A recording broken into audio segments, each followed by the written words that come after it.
السلام علیکم ناظرین، سیاست ٹی وی کے عالمی خبرنامے میں آپ سب کا تہہ دل سے استقبال ہے۔ میں ہوں فرزان احمد۔ سب سے پہلے پیش ہے ہیڈ لائنز۔ امریکہ کے صدر جو بائیڈن نے 3 مرحلوں پر مشتمل جنگ بندی معاہدے کی جاری کی تفصیل، حماس کا مثبت رد عمل، ہٹ دھرم اسرائیل، وزیر اعظم اپنے ناپاک منصوبے پر اٹل۔ دنیا کی کوئی بھی طاقت ابھی تک اسرائیل کو مظالم اور زیادتی سے روک نہ سکی، اسرائیل کے خون بہانے کی پیاس ختم نہیں ہوئی۔ وزیر اعظم پاکستان شہباز شریف نے غزہ اور رفح میں نہتے فلسطینیوں پر اسرائیلی مظالم کی سختی سے کی مذمت۔ غزہ میں اسرائیلی بمباری سے 80% سے زیادہ اسکول اور تمام یونیورسٹیاں تباہ، غزہ میں بچنے والی آخری یونیورسٹی بھی ملبے کا ڈھیر بن گئی۔ یورپی یونین کی جانب سے ایران کے متعدد حکام اور اداروں پر عائد کی گئی نئی پابندیوں کی مذمت، اسرائیل کو کھلی چھوٹ اور تہران کے خلاف اقدامات، ایران کی وزارت خارجہ کا رد عمل۔ اور سعودی عرب میں دنیا کے مختلف ممالک سے لاکھوں عازمین حج کی آمد کا سلسلہ جاری، مدینہ منورہ میں عازمین حج کا ہجوم، اسی مہینے لگ بھگ 25 لاکھ مسلمان حاصل کریں گے حج بیت اللہ کی سعادت۔ ہیڈ لائنز آپ نے دیکھی اور پیش ہے خبروں کی تفصیلات۔ شروعات کریں گے بڑی بین الاقوامی خبروں سے۔ امریکہ کے صدر جو بائیڈن نے اسرائیل کی جانب سے حماس کے لیے تجویز کردہ 3 مرحلوں پر مشتمل معاہدے کی تفصیل جاری کی۔ بائیڈن نے کہا کہ یہ مجوزہ معاہدہ غزہ میں باقی یرغمالیوں کی رہائی کا باعث بنے گا اور لگ بھگ 8 مہینوں سے جاری مشرق وسطیٰ کی جنگ کو ختم کر سکتا ہے۔ حماس نے اس پر مثبت رد عمل ظاہر کیا، لیکن ظالم اور قابض اسرائیلی ریاست کے وزیر اعظم نیتن یاہو حماس کو ختم کرنے کے اپنے منصوبے پر اٹل ہیں۔ پیش ہے تفصیلات۔ امریکہ کے صدر جو بائیڈن نے اسرائیل کی جانب سے حماس کے مجاہدین کے لیے تجویز کردہ 3 مرحلوں پر مشتمل معاہدے کی تفصیل جاری کی۔ تفصیل کے مطابق امریکی صدر نے کہا کہ یہ مجوزہ معاہدہ غزہ میں باقی یرغمالیوں کی رہائی کا باعث بنے گا اور تقریباً 8 ماہ سے جاری مشرق وسطیٰ کی اس جنگ کو ختم کیا جا سکتا ہے۔ صدر بائیڈن نے کہا کہ فلسطینی تنظیم حماس اب اسرائیل پر کسی اور بڑے پیمانے پر حملہ کرنے کے قابل نہیں رہی۔ امریکی صدر نے اسرائیلیوں اور حماس پر زور دیا کہ وہ ایک توسیع شدہ جنگ بندی کے لیے باقی یرغمالیوں کی رہائی کے لیے ایک معاہدہ کر لیں۔ ڈیموکریٹک صدر نے وائٹ ہاؤس سے جاری بیان میں اس تجویز کو ایک پائیدار جنگ بندی اور تمام یرغمالیوں کی رہائی کا روڈ میپ قرار دیا ہے۔ بائیڈن نے کہا کہ مجوزہ معاہدے کا پہلا مرحلہ 6 ہفتوں تک جاری رہے گا اور اس میں مکمل اور حتمی جنگ بندی، غزہ کے تمام آبادی والے علاقوں سے اسرائیلی فوج کا انخلا اور خواتین سمیت متعدد اسرائیلی یرغمالیوں کی رہائی شامل ہے، جس کے بدلے میں سینکڑوں فلسطینی قیدیوں کو رہا کر دیا جائے گا۔ اس مرحلے میں غزہ سے امریکی یرغمالیوں کو بھی رہا کیا جائے گا اور مارے گئے یرغمالیوں کی باقیات ان کے افراد خاندان کو واپس کر دی جائیں گی۔ پہلے مرحلے کے دوران انسانی امداد میں اضافہ ہوگا، ہر روز 600 ٹرکوں کو غزہ جانے کی اجازت دی جائے گی۔ دوسرے مرحلے میں مرد فوجیوں سمیت باقی تمام زندہ یرغمالیوں کی رہائی شامل ہوگی اور اسرائیلی فوج غزہ سے انخلا کرے گی۔ بائیڈن نے کہا کہ اور جب تک حماس اپنے وعدوں پر قائم رہی، یہ عارضی جنگ بندی اسرائیلی تجاویز کے الفاظ میں مستقل طور پر دشمنی کا خاتمہ بن جائے گی، جبکہ تیسرے مرحلے میں غزہ کی بڑی تعمیر نو کے آغاز کا مطالبہ کیا گیا۔ جنگ کی وجہ سے ہونے والی تباہی کے بعد تعمیر نو کے لیے دہائیاں درکار ہو سکتی ہے۔ بائیڈن نے تسلیم کیا کہ معاہدے کو اس کے ٹریک پر رکھنا مشکل ہوگا کیونکہ پہلے مرحلے سے دوسرے مرحلے میں جانے کی تفصیلات پر گفت و شنید ہوگی۔ بائیڈن کا یہ بیان ایک ایسے وقت میں سامنے آیا جب اسرائیل نے تصدیق کی کہ اس کی افواج اب جنوبی غزہ شہر میں اپنی توسیعی کارروائی میں رفح کے وسطی علاقوں میں پیش رفت کر رہی ہے۔ بائیڈن نے کہا کہ یہ حقیقی طور پر ایک فیصلہ کن لمحہ ہے۔ حماس کے مطابق وہ جنگ بندی چاہتے ہیں اور اگر واقعی ایسا چاہتے ہیں تو اسرائیل کے ساتھ یہ مجوزہ مرحلہ وار معاہدہ یہ ثابت کرنے کا ایک موقع ہے۔ وزیر اعظم نیتن یاہو کی دفتر نے کہا کہ اسرائیل نے مذاکرات کاروں کو غزہ میں جنگ بندی کا معاہدہ پیش کرنے کا اختیار دیا اور اسرائیلی حکومت ہمارے یرغمالیوں کو جلد سے جلد واپس لانے کی خواہش میں متحد اور اس مقصد کے حصول کے لیے کام کر رہی ہے۔ وزیر اعظم نے مذاکراتی ٹیم کو اس مقصد کے حصول کے لیے خاکہ پیش کرنے کا اختیار دیا اور اصرار کیا کہ جنگ اس وقت ختم نہیں ہوگی جب تک اس کے تمام اہداف حاصل نہیں ہو جاتے، بشمول ہمارے تمام یرغمالیوں کی واپسی اور حماس کی عسکری اور حکومتی صلاحیتوں کو ختم کرنا بھی اس میں شامل ہے۔ حماس نے کہا کہ وہ غزہ میں مستقل جنگ بندی کے لیے امریکی صدر جو بائیڈن کی جانب سے اعلان کردہ 3 مرحلوں کی جنگ بندی کی تجویز کے مندرجات کے بارے میں مثبت رائے رکھتی ہے۔ گروپ نے کہا کہ حماس کسی بھی تجویز کے ساتھ مثبت اور تعمیری انداز میں نمٹنے کے لیے اپنی تیاری کی تصدیق کرتی ہے، جس کی بنیاد غزہ پٹی میں مستقل جنگ بندی اور اسرائیلی فوج کے مکمل انخلا، تعمیر نو غزہ اور بے گھر افراد کی اپنے علاقے کو واپسی ہو۔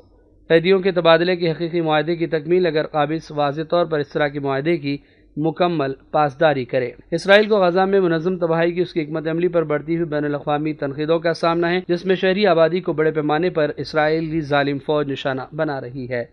وزارت صحت کے مطابق غزہ کے محصور علاقے میں اسرائیلی بمباریوں اور زمینی کارروائیوں میں 36,700 سے زیادہ فلسطینی اب تک شہید ہو چکے ہیں۔ بیورو رپورٹ، سیاست ٹی وی۔ غزہ پٹی میں جنگ بندی کے مسودے کے بارے میں جس کا اعلان امریکہ کے صدر جو بائیڈن نے کیا ہے، اقوام متحدہ کے سیکریٹری جنرل اینٹونیو گوٹریس نے کہا کہ انہیں امید ہے کہ یہ مسودہ مستقل امن کے حصول کے لیے کسی معاہدے کی راہ ہموار کرے گا۔ اقوام متحدہ کے ترجمان اسٹیفن دوجارک نے کہا کہ گوٹریس کئی مہینوں سے جنگ بندی، مکمل اور بلا روک ٹوک انسانی امداد کی رسائی اور قیدیوں کی غیر مشروط رہائی کا مطالبہ کر رہے ہیں۔ سیکریٹری جنرل نے اس حوالے سے بیان میں کہا ہے کہ امید ہے کہ پائیدار امن کو یقینی بنانے کے لیے کسی معاہدے کی داغ بیل ڈالے گا۔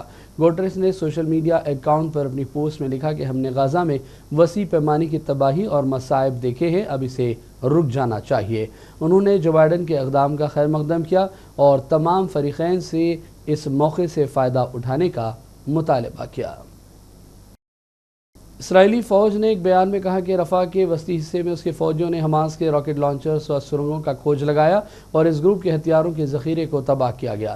اسرائیل نے 6 مئی کو اس شہر پر زمینی حملہ کیا اور بنیادی طور پر اس کے مشرقی اضلاع اور مصر کے ساتھ سرحد کے قریب کارروائیاں کر رہا ہے۔ اس ہفتے رفح شہر کے مغربی علاقے میں فوجی کارروائیاں کی گئی، جہاں عینی شاہدین کا کہنا ہے کہ اسرائیلی فوج کی حماس کے جنگجوؤں کے ساتھ شدید جھڑپیں ہوئی ہیں۔ اور اس دوران وزیراعظم پاکستان شہباز شریف نے غزہ اور رفح میں نہتے فلسطینیوں پر اسرائیلی ظلم اور بربریت کی مذمت کی۔ وزیراعظم نے فلسطین کی صورتحال کے حوالے سے کہا کہ غزہ میں بربریت جاری ہے، اب تک 36,700 سے زیادہ فلسطینی شہید ہو چکے، شہداء میں ہزاروں بچے اور بچیاں بھی شامل ہیں۔ غزہ کے بعد رفح میں بھی بدترین حملے شروع ہو گئے۔ شہباز شریف نے کہا کہ دنیا کی کوئی بھی طاقت آج تک اسرائیل کو مظالم اور زیادتی سے روک نہیں سکی۔ 8 مہینے کے بعد بھی اسرائیل کے خون بہانے کی پیاس ختم نہیں ہوئی۔ فلسطین میں خون کی ہولی کھیلی جا رہی ہے، ایسا منظر آنکھوں نے پہلے نہیں دیکھا۔ انہوں نے کہا کہ ستم ظریفی یہ ہے کہ عالمی عدالت کے فیصلوں کو بھی پامال کیا گیا، اقوام متحدہ کی قراردادوں کو بھی نظر انداز کیا جا رہا ہے۔ انہوں نے کہا کہ عالمی طاقتیں فلسطینیوں کو ان کے حقوق دلانے کے لیے اپنا رول ادا کریں۔ غزہ میں اسرائیلی بمباری سے 80% سے زیادہ اسکول اور یونیورسٹیاں تباہ ہو گئی ہیں۔ اسرائیلی بمباری سے غزہ میں بچنے والی آخری یونیورسٹی بھی ملبے کا ڈھیر بن گئی، جبکہ صہیونی بمباری میں غزہ کے 80% اسکول تباہ ہو گئے۔ دوسری جانب اسرائیل نے غزہ پر بمباری کر کے مزید 60 فلسطینیوں کو شہید کر دیا، جبکہ جبلیہ پناہ گزین کیمپ میں ملبے سے 20 بچوں سمیت 70 افراد کی لاشیں ملی ہیں۔ در رفح میں اسرائیلی فوج کے پے در پہ حملوں سے کوئی علاقہ بھی محفوظ نہیں رہا۔ اسرائیلی فوج نے رفح کے گنجان آباد علاقوں میں حملے تیز کر دیے اور اس دوران پیش قدمی کرتے ہوئے رہائشی عمارتوں پر گولہ باری کا بھی سلسلہ شروع ہو چکا ہے۔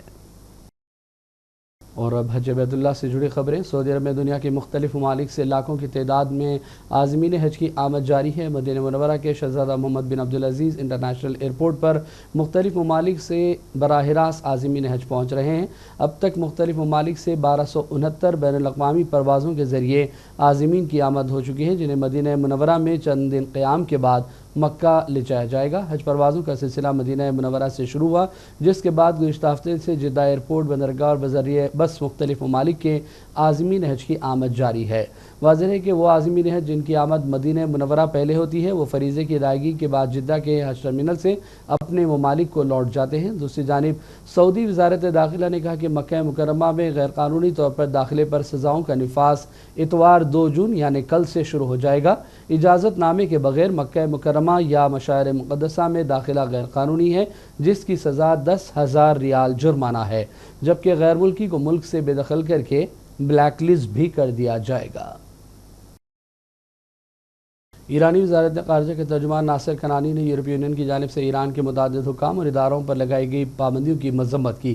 انہوں نے کہا کہ یورپی یونین نے ایرانی وزیر دفاع سمیت 6 ایرانی اہلکاروں اور 3 اداروں پر مشرق وسطیٰ اور بحر احمر کے علاقے میں امن و سلامتی کو نقصان پہنچانے یا پھر یوکرین کے خلاف جنگ کی حمایت میں روس کو بغیر پائلٹ کے فضائی گاڑیوں کی منتقلی میں مبینہ کردار کے لیے پابندی لگائی ہے۔ انہوں نے کہا کہ یورپی یونین نے غزہ میں اسرائیلی جنگی جرائم پر توجہ دینے اور ان کے لیے اسرائیل کو سزا دینے کے بجائے اپنی پابندیوں کی فہرست میں چند ایرانی عہدیداروں اداروں کو شامل کیا، جو انتہائی افسوسناک ہے۔ ایرانی ترجمان نے اس بات پر زور دیا کہ خاص طور پر علاقائی اور بین الاقوامی امن و سلامتی کو یقینی بنانے کے لیے ایران اپنی پالیسی کو جاری رکھے گا اور وہ یورپی یونین کے اس طرح کے تباہ کن اقدام کا جواب دینے کا حق بھی محفوظ رکھتا ہے۔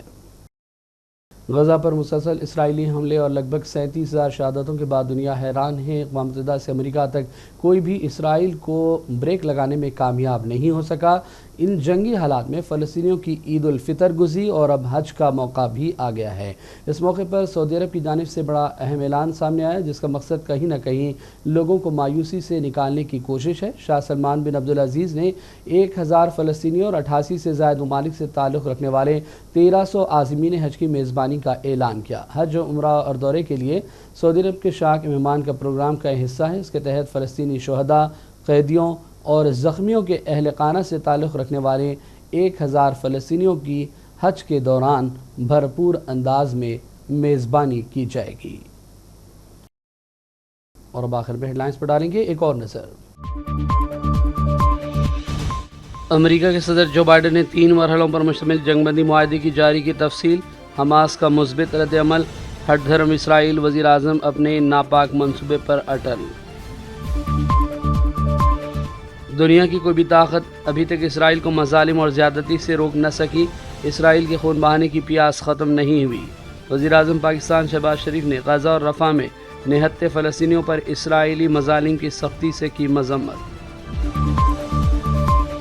غزہ میں اسرائیلی بمباری سے 80% سے زیادہ اسکول اور تمام یونیورسٹیاں تباہ، غزہ میں بچنے والی آخری یونیورسٹی بھی ملبے کا ڈھیر بن گئی۔ یورپی یونین کی جانب سے ایران کے متعدد حکام اور اداروں پر عائد کی گئی نئی پابندیوں کی مذمت، اسرائیل کو کھلی چھوٹ اور تہران کے خلاف اقدامات، ایران کی وزارت خارجہ کا رد عمل۔ اور سعودی عرب میں دنیا کے مختلف ممالک سے لاکھوں عازمین حج کی آمد کا سلسلہ جاری، مدینہ منورہ میں عازمین حج کا ہجوم، اسی مہینے لگ بھگ 25 لاکھ مسلمان حاصل کریں گے حج بیت اللہ کی سعادت۔ عالمی خبرنامے کا سلسلہ فی الحال یہی ختم کرتے ہیں۔ محمد فرزان احمد کو پوری ٹیم کے ساتھ اجازت دیں۔ دیکھتے رہیے سیاست ٹی وی۔ اللہ حافظ۔